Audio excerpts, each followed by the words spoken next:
పండగైనా సంబరమైనా మీ ప్రతి సెలబ్రేషన్కి only choice Vega jewellers. Exclusive bridal jewellery offers. Shop now.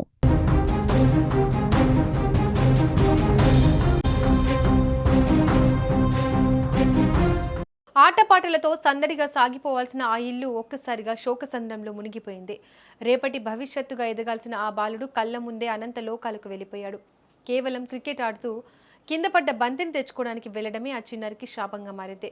విధి ఆడిన వింత నాటకంలో కరెంట్ రూపంలో వచ్చిన మృత్యువు ఆ నిండు ప్రాణాన్ని అక్కడికక్కడే బలి తీసుకుంది.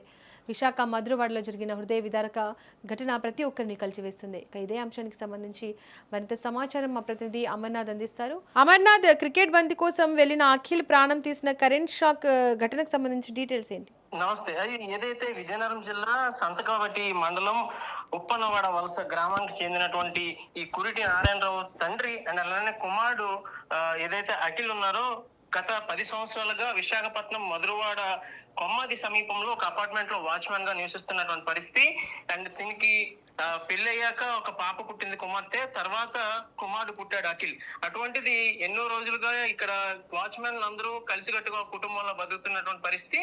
ఈ దగ్గరలో ఉన్నటువంటి అపార్ట్మెంట్ కి వెళ్తూ ఉండడంలో ఇంచుమించు ఒక 100 అడుగుల దూరంలో ఉంటుంటుంది. ఎప్పుడు అదే దూరంలో అక్కడికి వెళ్ళి ఆడుకుని వచ్చేటటువంటి బాలు ఈ రోజు ఉదయం సుమారు 10-10:30 ప్రాంతంలో అయితే కనుక వెళ్ళడం జరిగింది ఆడుకోవడానికి. ఏదైతే తల్లికి ఆడుకోవడానికి వెళ్ళొస్తానమ్మా అని చెప్పేసి వెళ్ళిన కుమారుడు తిరిగి రాలేదు. బట్ చూసేసరికి ఒక అపార్ట్మెంట్ కి ఆనుకొని ఒక ట్రాన్స్ఫార్మర్ ఉంది. ఆ ట్రాన్స్ఫార్మర్ దగ్గర ఏదైతే అభివృద్ధి పనుల్లో భాగంగా జరుగుతున్నటువంటి అండర్ గ్రౌండ్ ఎలక్ట్రికల్ వర్క్ అయితే జరుగుతుంది. దానికి సంబంధించి అక్కడ తవ్వడం కూడా జరిగింది. ఆ అపార్ట్మెంట్ కి ఆనుకున్నటువంటి ఏదైతే ట్రాన్స్ఫార్మర్ ఉందో దానికి సంబంధించిన ఒక ఎర్త్ వేర మటుకు తెగి పక్కన పడి ఉంది. సో ఆ కనెక్షన్ లేకపోవడం వల్ల బాలుడు క్రికెట్ ఆడుతూ ఆ బాల్ కోసం అయితే కనుక అక్కడ వెళ్ళడం జరిగింది. అక్కడ కాలుకి అండ్ అలాగే చేతికి కూడా ఆ తీగలు అయితే కనుక అంటుకోవడంతో అక్కడికక్కడే మృతి చెందడం జరిగింది.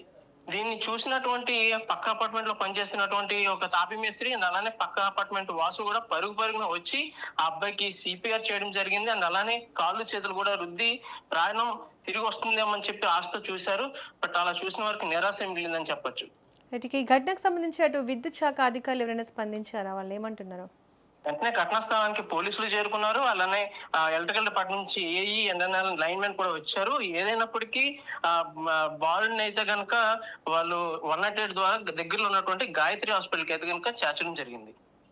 బాలుడి పరిస్థితి ఏ విధంగా ఉంది అమర్నాథ్? డాక్టర్లు అయితే కనుక తక్షణమే హాజరయ్యి బాలుడి యొక్క పరిస్థితి అయితే చూశారు.